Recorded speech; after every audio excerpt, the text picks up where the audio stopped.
শহীদুর রহমান রঙের কাজ করেন। কিছুদিন আগে তার মোবাইলে অপরিচিত এক নম্বর থেকে কল আসে। আপনি 18,52,000 টাকার মালিক হবেন, পবিত্র রমজান মাসকে উপলক্ষে বোনাসটা পাইছেন, ঠিক আছে? যদি বিষয়টা কাউকে বলা বলি করেন তাহলে কিন্তু বোনাসটা পাবেন না, ঠিক আছে?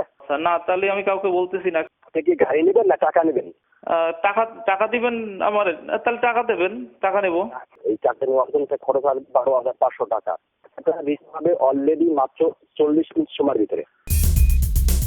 তাকে জানানো হয় বেসরকারি মোবাইল কোম্পানি গ্রামীণফোনের লটারিতে 18,55,000 টাকা জিতেছেন তিনি। অন্যদিকে জিনের বাদশার নামেও সাধারণ মানুষকে প্রতারণা করছে একটি গোষ্ঠী। আমার ঠিকানা সুন্দরবন, এই জঙ্গলের ভিতরে। আপনি কি করেন? আমি আল্লাহর আউলিয়া।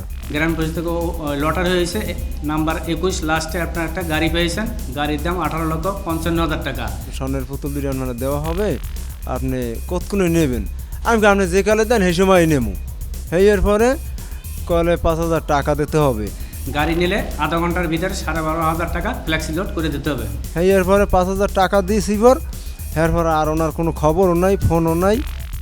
অনুসন্ধানে জানা গেছে মোবাইল ফোন কোম্পানিগুলো এ ধরনের কোনো লটারির আয়োজন করে না। গ্রামীণফোন এই ধরনের কোনো লটারির আয়োজন করেনি এবং এই ধরনের কোনো কার্যক্রমও গ্রামীণফোন করেনি, এবং আমরা আশা করব যে আমাদের যারা কাস্টমাররা আছেন তারা কিছুটা সাবধান থাকবেন এবং এই ধরনের কোনো প্রলোভনে সাড়া দেবেন না। গোয়েন্দা পুলিশ বলছে মাদারীপুর জেলার রাজৈর এলাকা থেকে একটি সংঘবদ্ধ চক্র সাধারণ মানুষের সরলতার সুযোগ নিচ্ছে। মাদারীপুরের রাজৈর একটা থানা আছে, সেখানে লুন্দি গ্রাম বা এই এলাকা থেকেই মূলত এই থ্রেটগুলো বিভিন্ন সময় আসে।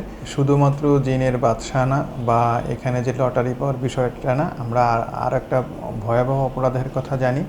বিভিন্ন লোকের কাছ থেকে চাঁদা দাবি করে হুমকি দেয়।